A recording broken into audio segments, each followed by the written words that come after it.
혹시 여러분의 통장 잔고를 볼 때마다 내 월급으론 언제쯤 부자가 될 수 있을까?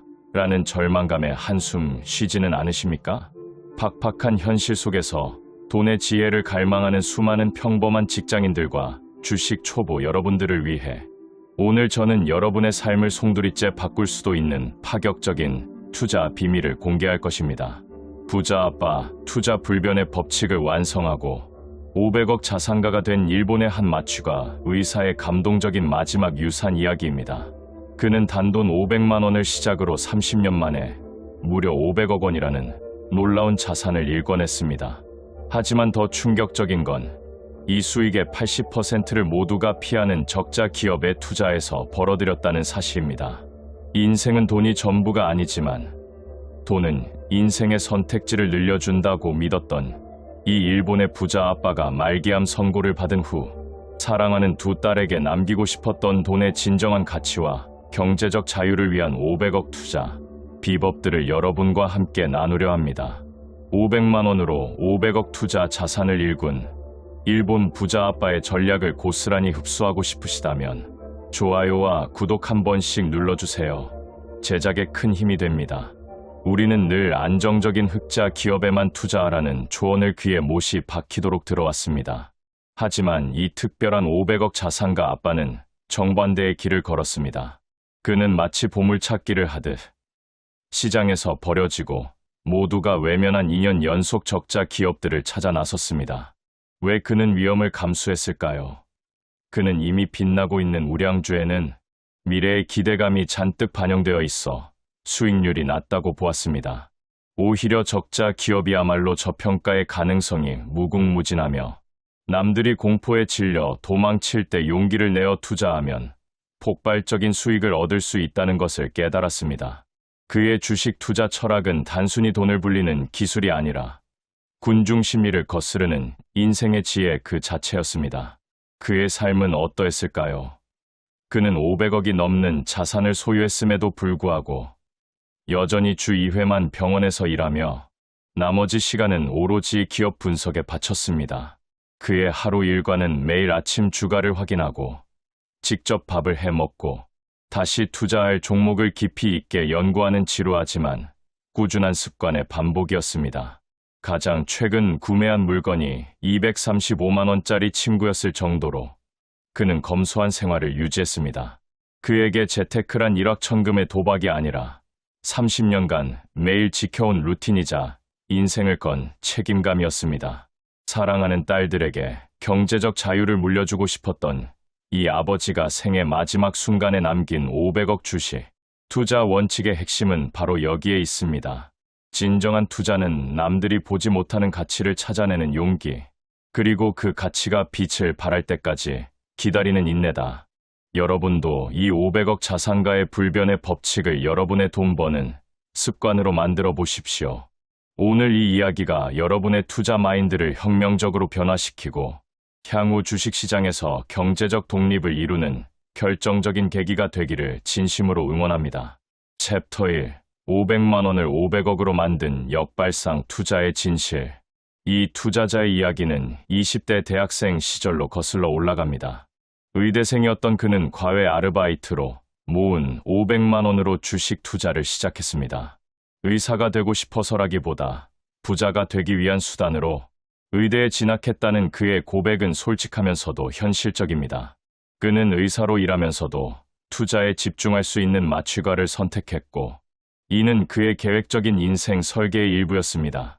28세에 1억 원을 돌파한 그는 리먼 쇼크로 자산이 줄어드는 경험도 했습니다. 하지만 아베노믹스 직전 2억 원이었던 자산은 2013년 6억 원으로 급증했고 10년 후에는 그 2배가 되었습니다. 이 놀라운 성장의 비밀은 바로 그가 개발한 독특한 투자법에 있었습니다. 그는 자신의 투자법을 시클리컬 밸류 투자라고 부릅니다. 경기 순환에 따라 주가가 크게 변동하는 기업들을 저점에서 매수하고 고점에서 파는 전략입니다. 대부분의 밸류 투자 교과서는 이런 경기 순환주를 피하라고 조언하지만 그는 오히려 이것이 가장 큰 수익을 낼 수 있는 방법이라고 확신했습니다. 철강, 비철금속, 유리, 토목, 석유, 석탄, 고무, 화학, 제지, 섬유 같은 오래된 산업의 기업들이 그의 주요 투자 대상이었습니다. 챕터 2. 모두가 놓친 적자 기업에 숨겨진 가치. 그의 투자 철학 중 가장 충격적인 부분은 적자 기업 투자 전략입니다. 그는 2년 연속 적자를 기록한 기업을 오히려 선호합니다. 왜일까요? 2년 연속 적자가 나면 대부분의 기관 투자자들이 완전히 손을 떼기 때문입니다. 기업 경영에 의문이 제기되고 모든 투자자가 실망하여 떠나갑니다. 바로 이 순간이 그가 기다리던 절호의 기회입니다. 모두가 버린 주식은 놀라울 정도로 저평가됩니다. 하지만 적자라고 해서 영원히 적자인 것은 아닙니다. 경기가 순환하면서 반드시 회복의 시기가 찾아옵니다. 그는 이 회복의 신호를 읽는 독특한 방법을 가지고 있었습니다. 바로 수량과 단가의 변화를 관찰하는 것입니다. 경기가 회복될 때는 먼저 판매 수량이 증가합니다. 불황으로 재고가 쌓였던 저가 제품들이 먼저 팔리면서 수량이 늘어납니다. 그 다음 저가 제품이 동나면 단가가 상승하기 시작합니다. 이때가 결정적 순간입니다. 단가 상승으로 수익성이 개선되면 업계 전체가 증산 체제에 들어갑니다. 수량 증가와 단가 상승이 동시에 일어나는 이 시점의 영업이익이 폭발적으로 증가합니다.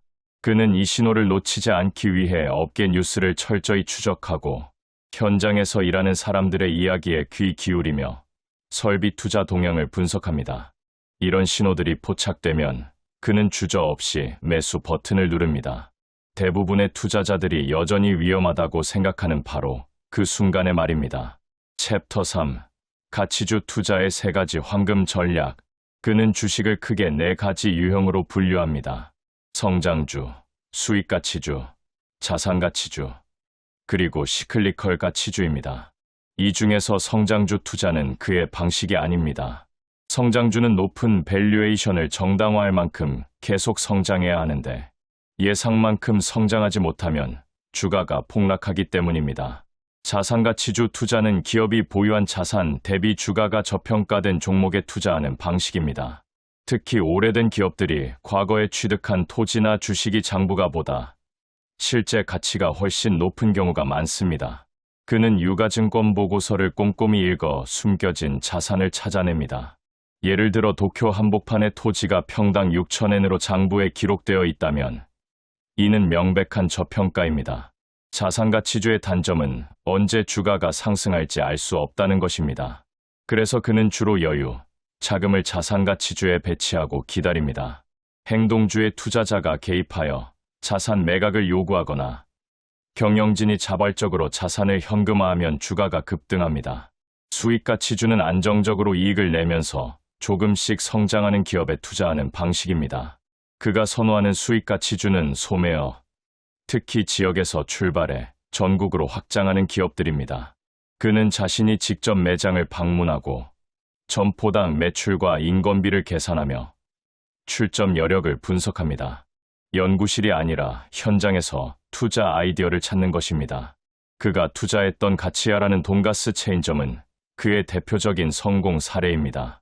연수의 시절 근무하던 병원 근처에 있던 이 식당의 맛과 가격에 반한 그는 나중에 이 회사가 상장하자 전 재산을 투입했습니다. 당시 시가총액 20억엔으로 매수한 주식은 합병 직전 800억엔이 되어 40배의 수익을 기록했습니다. 그가 10배에 매도한 것이 아쉬울 정도입니다. 챕터 4. 조선주 투자의 결정적 순간. 그의 투자 인생에서 가장 극적인 순간은 조선주 투자였습니다. 조선 산업은 20년이라는 긴 경기 사이클을 가진 업종입니다. 한국과 중국이 국가 보조금으로 설비 투자를 확대하면서 일본 조선사들은 줄줄이 철수했습니다. 전함 야마토를 건조했던 미쓰비시 조선마저 조선 사업을 포기할 정도로 암흑기가 계속되었습니다. 하지만 그는 섬나라인 일본에서 조선 산업이 완전히 사라질 수는 없다고 판단했습니다. 코로나 이후 해운호황이 시작되자 그는 조선 호황도 반드시 온다는 것을 알았습니다. 실제로 조선 수주가 증가하는 것을 확인한 그는 과감한 결정을 내렸습니다. 처음에는 포트폴리오의 20%를 나무라 조선에 투자했지만 다른 보유 종목들과 비교할수록 나무라가 압도적으로 저평가되어 있다는 확신이 들었습니다. 그는 점진적으로 비중을 60%까지 늘렸습니다. 나무라가 3배 이상 상승한 후 그는 복귀를 했습니다. 처음부터 100%를 투자했어야 했다는 후회가 밀려왔습니다. 그리고 놀랍게도 정확히 1년 후 같은 기회가 다시 왔습니다. HD 한국조선해양이었습니다. 한국조선사는 일본보다 1년 늦게 주가가 상승하기 시작했습니다. 이유는 간단했습니다. 일본 조선사의 수주 잔고가 2년분인 반면 한국은 3년분이었습니다. 1년 늦게 흑자 전환이 시작될 것이 분명했습니다. 그는 이것을 야구로 비유했습니다. 한복판으로 느린 공이 정확히 같은 궤도로 2번 들어오는 상황이었습니다. 첫 번째 공을 홈런 치지 못한 후회가 있었기에 두 번째 공은 절대 놓치지 않기로 했습니다. 그는 나무라 조선 수익금 전액을 HD 한국조선해양에 투자했습니다. 대규모 금액을 한 종목에 올인하는 것은 정상적으로는 불가능한 결정입니다. 하지만 그에게는 2가지 확신이 있었습니다. 첫째, 이것은 분명한 대형 기회였습니다. 둘째, 설령 실패하더라도 그의 남은 인생에는 큰 문제가 없었습니다. 말기암 진단을 받은 그에게는 갈 수 있는 데까지 가보고 싶다는 마음도 있었습니다. 결과는 성공적이었습니다. HD 한국조선해양은 주가는 지속적으로 상승 추세를 그려나갔고 최근 트럼프 행정부의 중국 견제 정책으로 추가 상승 여력도 생겼습니다. 미국이 중국산 선박에 대해 입항료를 할증하면서 전 세계 해운사들이 주문처를 한국과 일본으로 바꾸고 있습니다. 중국산보다 20% 비싸도 주문이 쏟아지는 상황이 전개되고 있습니다. 챕터 5. 평범한 직장인도 따라할 수 있는 실전 투자법. 그의 성공이 특별한 재능이나 내부 정보 덕분이라고 생각한다면 오해입니다. 그가 강조하는 것은 철저한 분석과 끊임없는 학습입니다. 그는 20대에 연간 100권의 투자 서적을 읽었고 회계 관련 책도 수십 권을 공부했습니다. 로버트 기요사키의 부자 아빠 가난한 아빠가 그에게 자본주의의 본질을 깨닫게 해주었고 일본 개인 투자자들의 밸류 투자 책들이 실전 전략을 제공했습니다. 그는 투자할 종목을 발굴하기 위해 사업 보고서를 전부 읽습니다. 3,000개가 넘는 상장기업 중에서 업종별로 비슷한 번호에 몰려있는 기업들을 비교하며 업황을 파악합니다. 특히 우하향하는 적자 업종을 찾아내어 관찰 리스트에 올립니다. 이런 업종은 소멸하거나 회복하거나 둘 중 하나입니다. 그는 회복에 베팅합니다. 중요한 것은 저평가되었다고 무조건 사는 것이 아니라 회복의 신호가 보일 때 매수한다는 점입니다. 그 신호는 수량 증가, 단가 상승, 설비 투자 개시 등 여러 형태로 나타납니다. 그는 이런 신호를 포착하기 위해 업계 뉴스를 읽고 경제신문을 매일 확인하며 때로는 현장의 직원들이 바빠지는 분위기까지 파악합니다. 큰 포지션을 잡을 때는 반드시 기업 분석 리포트를 작성합니다. 회사명, 연역, 사업 내용, 사업 포트폴리오, 재무제표, 재무비율, 기업 가치 계산, 미래 이익 추정, 수주 현황, 누적 이익 전망 등을 모두 정리합니다. 애널리스트 수준의 분석을 직접 수행하는 것입니다. 직장인이 퇴근 후에 이런 작업을 할 수 있냐는 질문에 그는 단호하게 답합니다. 자신이 해냈으니 다른 사람도 할 수 있다고 말입니다. 그는 투자에 적합한 사람은 20명 중 1명 정도라고 생각합니다. 필요한 자질은 오타쿠 기질입니다. 한 가지에 몰입하여 집중적으로 파고드는 성향이 있어야 합니다. 반대로 모든 것을 미루는 사람은 투자에 적합하지 않습니다. 조사하라고 해도 하지 않는 사람, 단기 수익만 쫓아 최근 유튜브에서 화제가 된 변동성 큰 종목에 뛰어들었다가 손실을 보는 사람은 차라리 인덱스 펀드에 투자하는 것이 낫습니다. 그의 투자 철학에서 가장 중요한 부분은 시간 개념입니다. 단기간에 큰 돈을 벌겠다는 생각은 위험합니다. 투자는 일확천금이 아니라 매일의 습관입니다. 일을 제대로 하고 절약을 실천하고 투자를 습관처럼 하는 사이클을 수십 년간 반복하면 결과적으로 부자가 되어 있습니다. 20년, 30년의 긴 안목으로 접근해야 합니다. 매도 타이밍도 3가지 명확한 기준이 있습니다. 첫째, 투자 시나리오가 무너졌을 때입니다. 예상했던 실적 개선이 나오지 않거나 업황이 악화되면 과감하게 손절해야 합니다. 주가가 원래 수준으로 돌아오기를 기대하며 계속 보유하는 것은 가장 흔한 실수입니다. 둘째, 더 좋은 종목을 발견했을 때입니다. 이것이 가장 이상적인 상황으로 이때는 손실이 나더라도 과감하게 교체해야 합니다. 셋째, 단기간에 급등했을 때입니다. 특히 거래량이 폭증하고 경제 유튜브 댓글에 글이 급증하며 거래대금 순위 상위에 오르면 매도를 고려해야 합니다. 이는 이미 모든 사람이 관심을 가진 상태로 추가 상승 여력이 제한적일 가능성이 높습니다. 그는 현재 주 2회만 병원에서 일하지만 완전히 일을 그만두지는 않았습니다.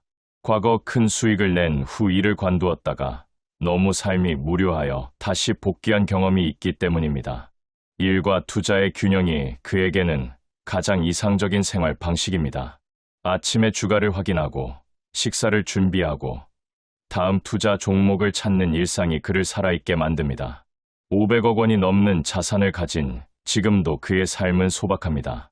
최근 가장 큰 지출이었던 235만 원짜리 친구 구매도 원래는 3만 원짜리 베개만 사러 갔다가 영업사원의 열정에 감동해서 이루어진 일이었습니다.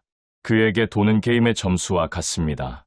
전부 쓸 수도 없고 쓸 생각도 없지만 점수를 올리는 과정 자체가 즐겁습니다. 그는 두 딸에게 이 모든 자산을 상속할 계획이지만 고민이 있습니다. 15세와 12세인 딸들에게 갑자기 수십억 원이 생긴다면 인생이 망가질 수 있다는 우려입니다.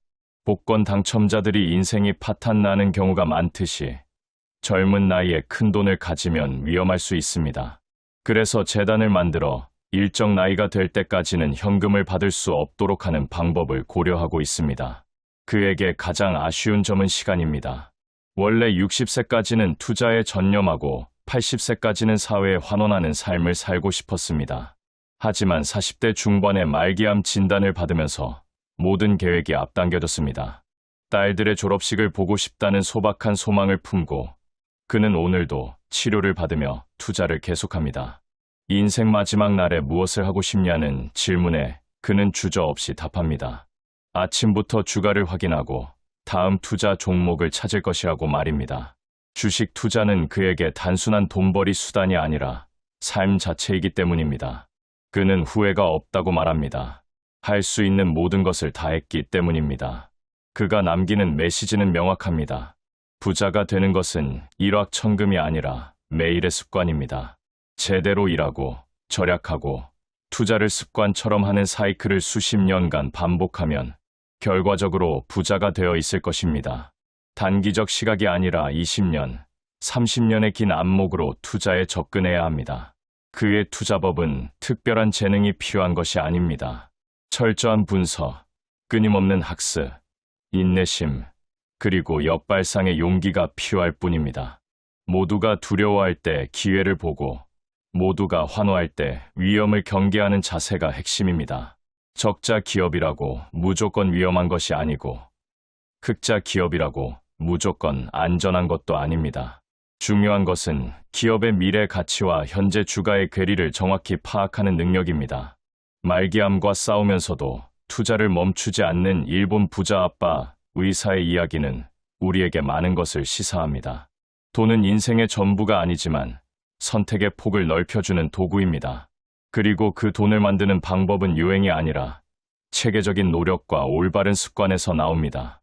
오늘부터라도 하루에 1시간씩 기업 분석에 투자한다면 20년 후 당신의 삶은 완전히 달라져 있을 것입니다. 하락장에 멘탈 터져서 결국 팔았는데 다음날 곧장 상한가. 이 악순환 정말 지긋지긋하시죠? 오늘 이 짜증나는 투자 패턴을 단번에 끊어버릴 일본 최고 가치 투자자의 전략을 싹 다 알려드리겠습니다. 부디 일본 가치 투자법으로 저점 매수, 고점 매도로 강남 아파트 사시길 진심으로 응원드립니다. 그럼 10배 투자 수익 찍고 싶으시다면 구독과 좋아요 한 번씩 눌러주세요. 영상 제작에 큰 힘이 됩니다. 도입부터 솔직하게 묻겠습니다. 여러분은 지금 주식 계좌를 열어보는 것이 두려우십니까? 아님 행복하십니까?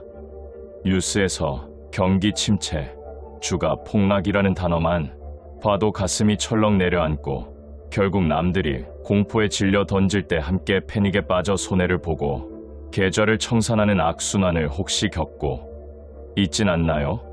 도대체 언제쯤 이 지긋지긋한 손실에서 벗어날 수 있을까 하는 좌절감과 기대감. 저도 그 감정을 너무나도 잘 압니다. 여러분만 그런 것이 아닙니다. 99%의 개미 투자자들이 바로 이 감정에 덫에 걸려 평생 큰 돈을 벌지 못합니다. 하지만 여기 우리와는 완전히 반대 방향으로 걸어 경이로운 부를 축적한 전설적인 인물이 있습니다. 일본의 가치 투자 대가 사와카미 아스토입니다. 그는 복잡한 파생상품이나 화려한 단타, 기법 없이 오직 장기 투자라는 하나의 단순한 철학으로 5년 만에 운용자산 45배 증가라는 믿기 힘든 성과를 냈습니다. 그의 성공 비결은 우리의 본능적인 투자 습관을 완전히 뒤집는 것에 있었습니다. 불황기에 웃으며 주식을 사 모으고 모두가 열광할 때 조용히 팔아치우는 것. 이것이 바로 당신의 투자 인생을 구원할 역발상 투자법입니다. 사와카미 아스토는 투자를 사냥이 아닌 농사로 정의합니다. 사냥꾼처럼 급등주를 쫓는 행위는 결국 투자를 지치게 만들고 운에 의존하게 만듭니다. 하지만 농부는 다릅니다. 농부는 지금이 겨울이라 할지라도 다가올 봄을 준비합니다. 즉, 주식시장의 겨울이자 경기 불황기가 찾아와 모두가 주식 끝났다고 외칠 때가 바로 여러분이 우량 기업이라는 튼튼한 씨앗을 가장 저렴하게 심을 수 있는 황금 타이밍입니다. 이후에는 인내심을 가지고 기다려야 합니다. 씨를 뿌리고 다음 날 수확을 기대할 수 없듯이 장기 투자는 시간이 주는 복리의 마법을 믿는 것입니다. 주가 변동에 일희일비하지 않고 기업의 본질적인 가치 성장을 묵묵히 지켜보십시오. 그리고 마침내 경기 회복의 햇살이 비치고 세상이 다시 주식 열풍에 취해 모두가 행복해하며 환호할 때 여러분은 여유롭게 황금빛 수확물을 팔아치워 큰 수익을 거머쥐십시오. 이것이 바로 사와카미식 역발상 전략의 전부입니다.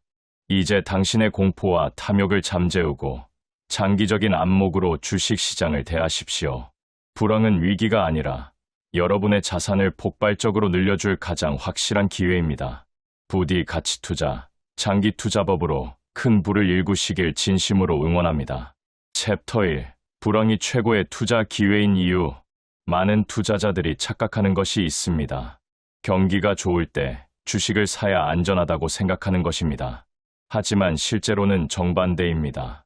불황기야말로 진짜 투자 기회입니다. 왜 그럴까요?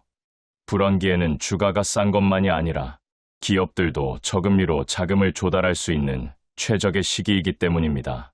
정부의 금융완화 정책은 가계에서 기업으로 돈이 흘러가도록 강제하는 효과가 있습니다. 이 시기에 기업들은 전열을 가다듬고 다음 성장 기회를 준비합니다. 설비 투자 비용도 싸고 인력 채용도 쉽습니다. 이런 환경에서 착실히 준비한 기업들은 경기 회복기에 폭발적으로 성장합니다. 역사를 보면 이 원칙이 얼마나 강력한지 알 수 있습니다. 실제로 경기가 회복되면 80% 이상의 기업 주가가 2배에서 3배까지 상승합니다. 나머지 20%만 도태되거나 침체에 빠집니다. 그렇다면 전략은 명확합니다. 불황의 최정점 국면에서 망하지 않을 기업의 주식을 잔뜩 사 모으는 것입니다. 그리고 묻습니다. 이 예상이 빗나갈 확률은 얼마일까요? 제로입니다. 왜냐하면 시간 문제일 뿐 경기는 반드시 회복되기 때문입니다. 불황이나 디플레이션이 5년이고 10년이고 영원히 계속될 수는 없습니다. 역사상 그런 적이 한 번도 없었습니다. 장기 투자자가 가장 경계해야 할 것은 현재의 불안과 디플레이션이 계속될 것이라고 확신해버리는 것입니다. 전문가들의 비관론과 언론의 부정적 뉴스에 휩쓸려 주식 매수 기회를 놓치면 안 됩니다. 저금리의 최종 국면에서 주식을 사는 것은 합리적인 투자 행동입니다. 반대로 초저금리 상황에서 국채를 사러 몰려가는 행동은 어리석기 짝이 없습니다. 장기 투자자는 장래의 주가 상승을 기대하여 남들이 그 가능성을 미처 깨닫지 못해 값이 싼 시기에 주식을 삽니다. 결코 현재 회사의 실적이 최고이므로 지금 사야 한다는 것이 아닙니다. 주식은 기업의 미래 이익을 예측하여 사는 것입니다. 챕터 2. 금리 사이클로 매매 타이밍 잡는 법. 경제에는 사계절이 있습니다. 자연의 봄, 여름, 가을, 겨울처럼 경기도 순환합니다. 그리고 이 경기 순환을 가장 정확하게 보여주는 지표가 바로 금리입니다. 금리 사이클을 이해하면 여러분은 언제 주식을 사고 팔아야 하는지 명확하게 알 수 있습니다.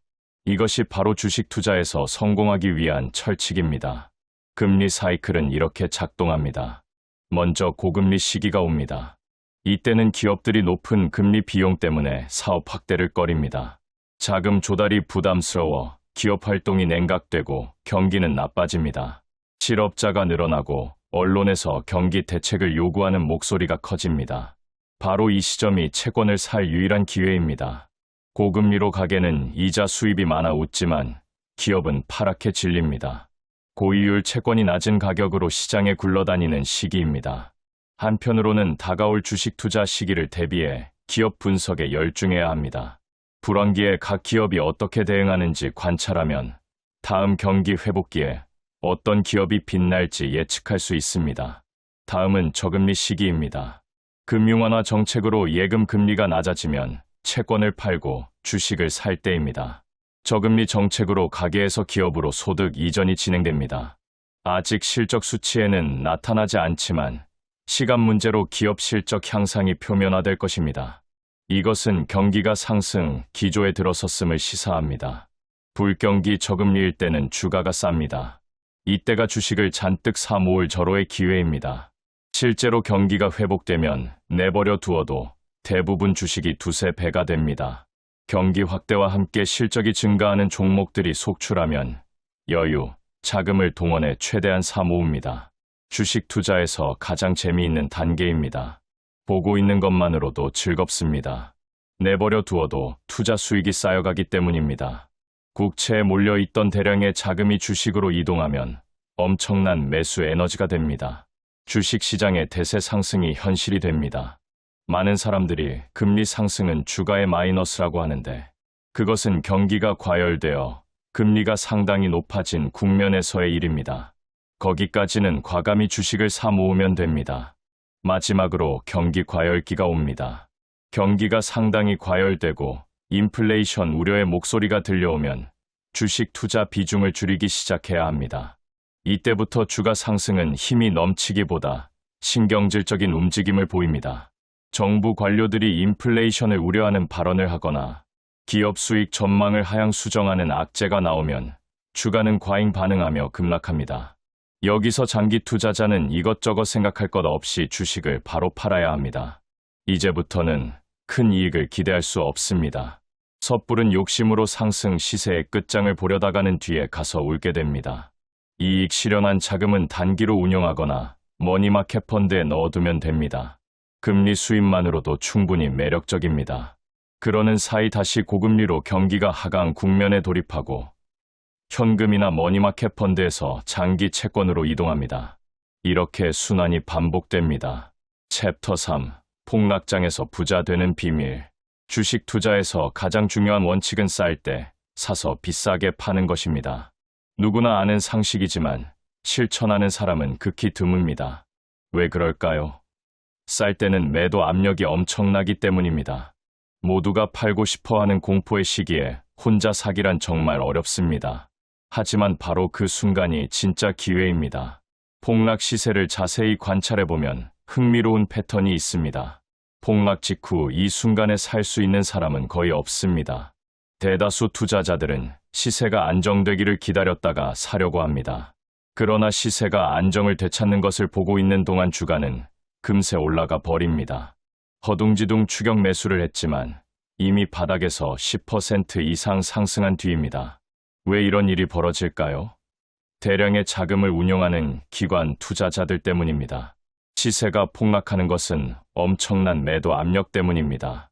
매도 일색이 되어 소수의 매수세를 떨쳐내고 일시에 대폭락합니다. 그러나 어떤 폭락 시세라도 어딘가에서 바닥을 칩니다. 매도 압력이 소진되면 매도가 마릅니다. 매도가 없어지면 기관 투자자를 중심으로 매수가 들어옵니다. 폭락 시세에 대응해 매수 비중을 낮췄던 기관 투자자들이 큰일 났다며 허둥댑니다. 시세는 바닥을 치고 상승으로 전환했는데 매수 비중이 낮으면 운용 성적에서 뒤처지기 때문입니다. 그들이 운용 경쟁에서 질 수 없다고 열을 올리며 급하게 매수를 넣으면 매물이 폭락돼 다 쏟아져 나와 위쪽은 진공 상태나 다름없기 때문에 주가는 한꺼번에 상승합니다. 그렇다면 개인 투자자는 어떻게 해야 할까요? 답은 간단합니다. 폭락 때 웃는 얼굴로 사 모으는 것입니다.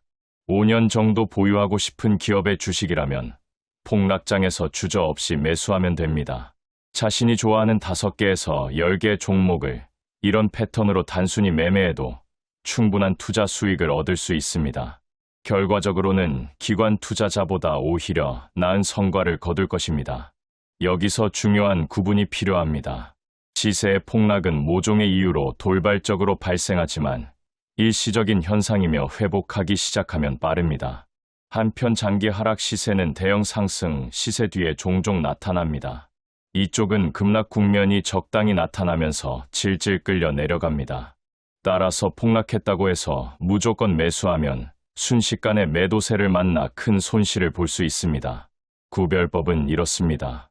장기 하락 시세는 경기가 하락으로 향하는 국면에서 발생합니다.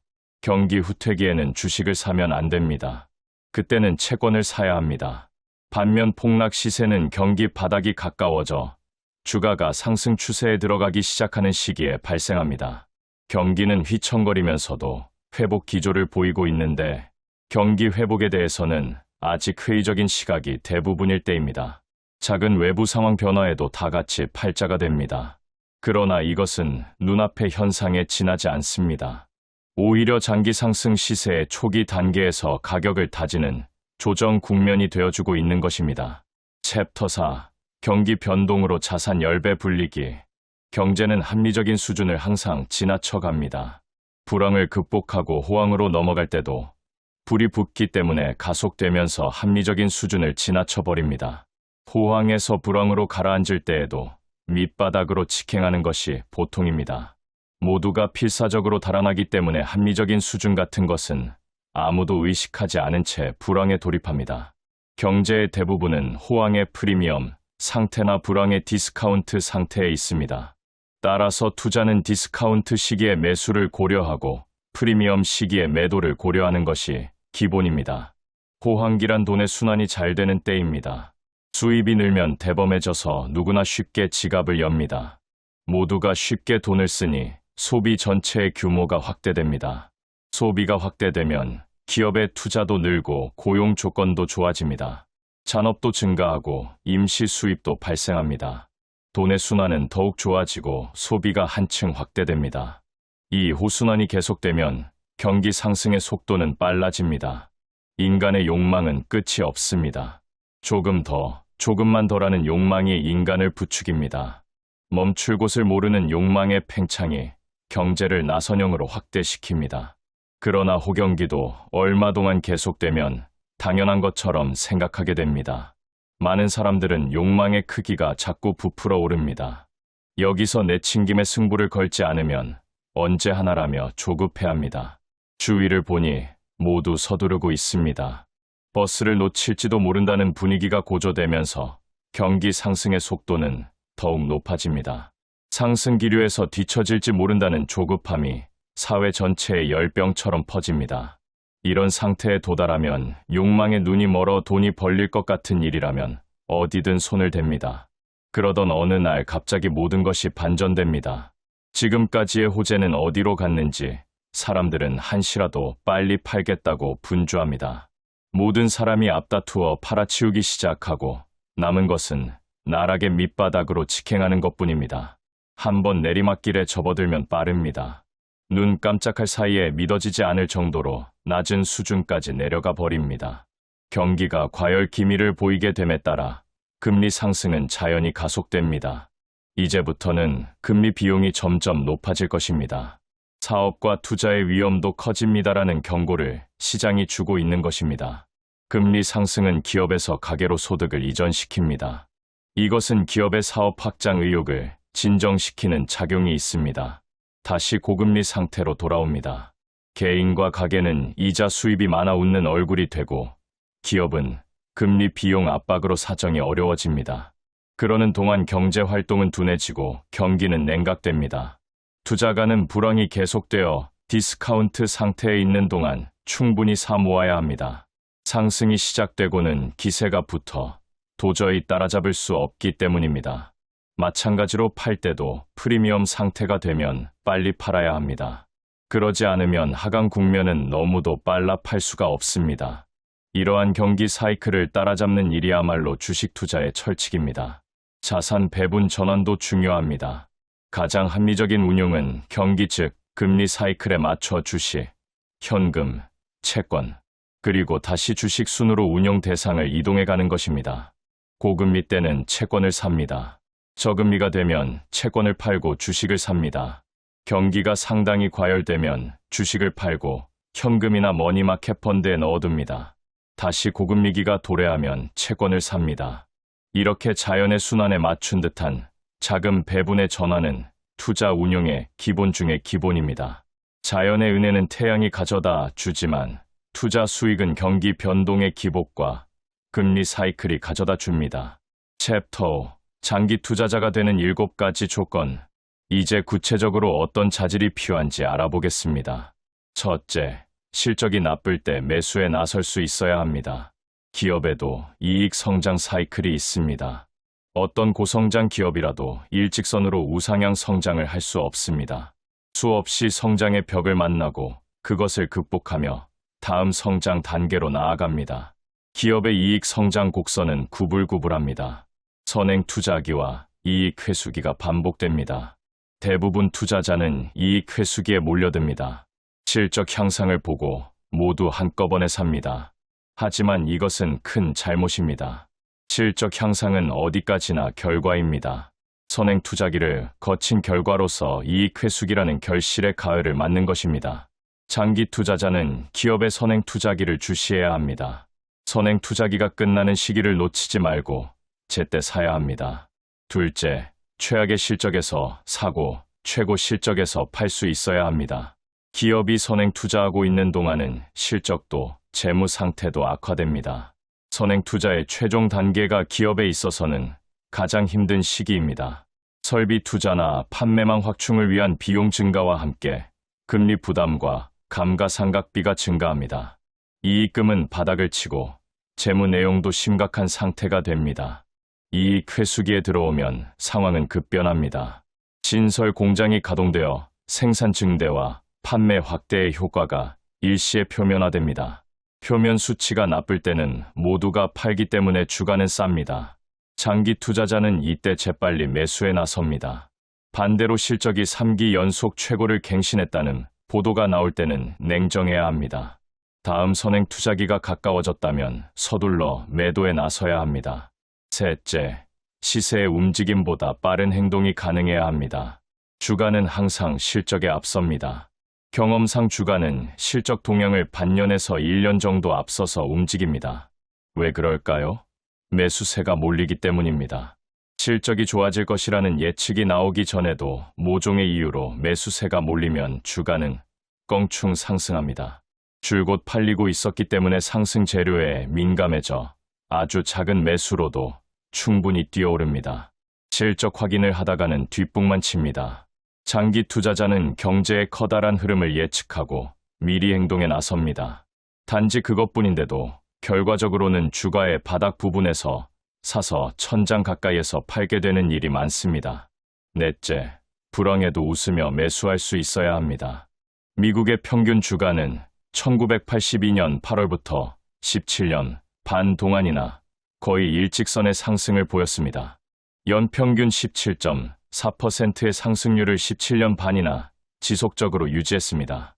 미국 경제가 어려움을 안고 침체 상태에 놓여 있었는데도 장기 투자자들은 미국 주식을 계속 샀습니다. 그랬기 때문에 15배의 주가 상승을 맛볼 수 있었습니다. 경기나 실적이 나쁠 때를 매수 기회로 생각한 것입니다. 단지 그것뿐입니다. 다섯째, 자신의 투자 리듬을 지킬 수 있어야 합니다. 주가란 매도보다 매수 자금이 많으면 오르고 그 반대면 내립니다. 그뿐입니다.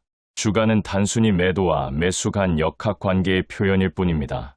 많은 투자자들이 시세를 너무 의식한 나머지 자신의 투자 관점을 잃어버립니다. 장기간 하락과 침체 시기가 이어지면 좀처럼 매수에 나서지 못하고 강한 주가 상승을 눈앞에 두면 추격 매수를 하고 싶어집니다. 폭락 시세에서는 한시라도 빨리 팔아치우려고 혈안이 됩니다. 장기 투자자는 폭락 시의 압도적인 매도세의 우세 속에서 홀로 용감히 매수에 나서는 것입니다. 여섯째, 바닥권에서 산 주식은 상승세의 파도를 타고 50에서 80% 상승을 해도 이상할 것이 없습니다. 만일 3% 비싸게 샀다고 해도 투자 수익은 47에서 77%나 되므로 충분히 만족스럽습니다. 그런데 실제로는 그 3%에 벌벌 떨다가 결국은 매수 시기를 놓쳐 버리고 마는 경우가 압도적으로 많습니다. 바닥이 언제인가 신경을 쓰기보다는 저가권에 있다고 판단되면 즉시 사는 쪽이 현명합니다. 자금을 몇 등분하여 가격이 내려갈수록 매수 수량을 늘려가는 정해 매입법을 활용하면 평균 매수 비용을 낮출 수 있습니다. 일곱째, 폭락 시세에서 살 수 있어야 합니다. 1년에 몇 차례는 주가의 폭락이 있습니다. 장기 투자 관점에서 종목 선별만 철저히 해둔다면 아무것도 주저할 일이 없습니다. 모처럼 매수 타이밍이 제공되었는데 망설일 필요가 없습니다. 이러한 급락 시세에서 매수 주문을 낼 수 있는가 여부가 장기 투자자를 지향하는 사람에게 리트머스 시험지가 됩니다. 급락 시세에서 태연하게 매수 주문을 넣을 수 있는가 없는가에 따라 투자 수익은 하늘과 땅 차이가 됩니다. 특히 인기주는 이미 고가에 거래되고 있기 때문에 상승 시세에서 더 오르기를 바라고 매수해도 투자 성과는 좋지 않습니다. 급락 국면에 민첩하게 건져 올리는 길밖에 없습니다. 장기 투자는 쌀 때 사서 오를 때까지 기다릴 뿐인 지극히 단순한 방법입니다. 리스크 같은 것은 별로 의식하지 않습니다. 다만 중도에 참지 못하고 팔아버리면 이익을 얻기는커녕 투자 위험이 현실이 됩니다. 반대로 수익이 결실을 맺을 때까지 기다린다면 투자 위험을 느낄 일 없이 수익을 손에 넣을 수 있습니다. 장기 투자자는 기업의 미래 가능성을 예측하고 그 이익 성장 기회에 참가하는 투자 스타일을 절대로 버리지 않습니다. 왜냐하면 기업이 사업을 확대하고 이익이 증가되면 투자 가치는 높아지며 그에 따라 주가도 상승하기 때문입니다. 경기 변동의 굴곡과 금리 사이클에 따라 투자를 하다 보면 그다지 위험을 의식할 필요도 없이 어느 사이엔가 수익이 쌓여갑니다. 해야 할 일을 확실히 하는 것이 절대적으로 중요합니다. 할 일을 해두면 투자 수익은 자연스럽게 따라오는 법입니다. 투자 수익은 힘과 힘이 서로 부딪힌 결과가 아니라 시간의 경과가 가져오는 힘을 내 편으로 만드는 것입니다. 농사와 마찬가지로 시간의 은혜는 열매라는 힘이 되어 쌓입니다. 축적된 시간이 엄청난 힘을 낳는다는 것을 믿는다면 과감하게 장기 투자를 할 수 있습니다. 이것이 장기 투자의 기본적인 사고방식입니다. 투자란 알고 보면 별것 아닙니다. 자신의 감각을 갈고 닦아 뚝심 있게 투자하는 것이 훨씬 효과적이며 몇 번이고 좋은 결과를 낼 수 있는 투자가 가능합니다. 여러분도 오늘부터 가치 투자, 장기 투자자로서 첫걸음을 내디딜 수 있을 것입니다.